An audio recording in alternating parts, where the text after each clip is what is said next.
Let me now also welcome on board Sailesh Mehta, Chairman and MD at Deepak Fertilisers and Petrochem, to talk about how their quarterly performance was. Good to then have you on the show. Sailesh, thank you so much for taking the time out. You know, your overall numbers have been strong and also on a sequential basis as well as annual. What led, or rather, what sectors led to this kind of growth, and what would be the growth outlook for these sectors in future as well? Basically, and the short term, if I might look at it, the good monsoons have certainly helped the fertilizer business and the CNB sector, which is contributed to the good story this quarter. And that aspect of it is something which is also going to have a positive impact uh, based on the water levels, that even the Rabi and right up to the next Kharif, we are seeing a positive story for the complete agriculture sector, and so also for us in the fertilizer segment. From a longer term perspective, we are seeing three things that are panning out and which are getting validated quarter by quarter, half year by half year, or year by year.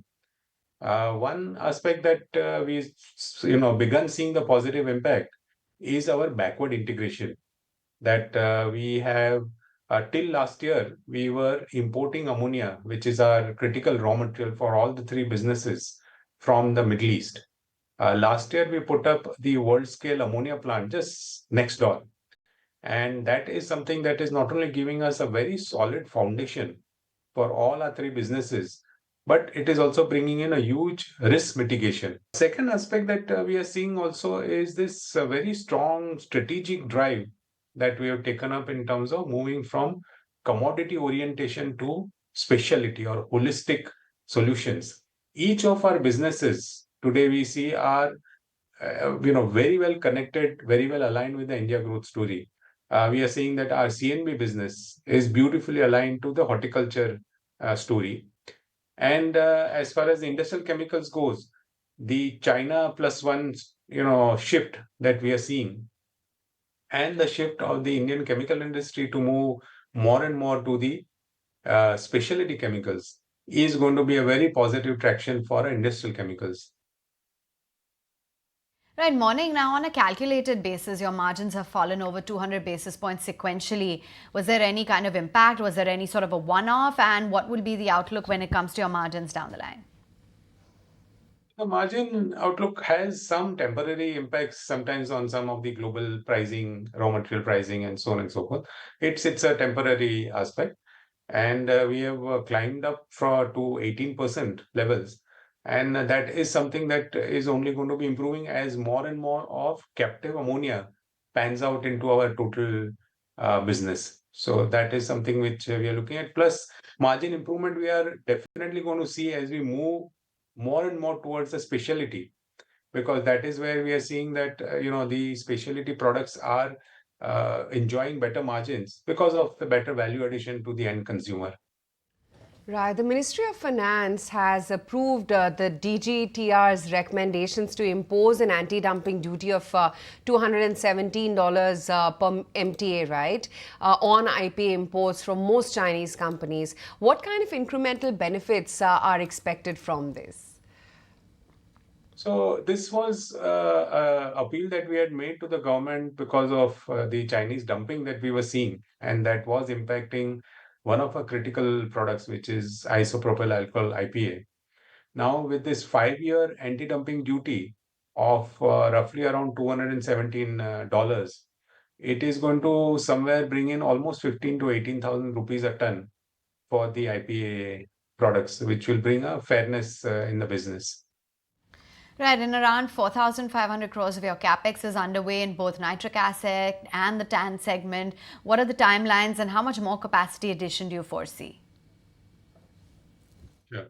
So one expansion that we are doing is adding a world-scale technical ammonium nitrate project in Gopalpur, and this is focused on the growing mining needs that I talked of. And the second project we are talking about is addition of the building block chemical nitric acid, that is H. Now, with the technical ammonium nitrate project coming up, we will, squarely among the world's top 3 as far as technical ammonium nitrate for the mining sector goes. And as far as the growth in the nitric acid segment, it will squarely put us in the Asia's largest as far as industrial chemicals goes. So both will be very strong additions and will bring us into very strong dominant positions from a local and global supply. Both of those are slated to be they're on to a fast pace project execution phase, and we are expecting both of them roughly around another year and a half, 2 years to reach the commissioning stage.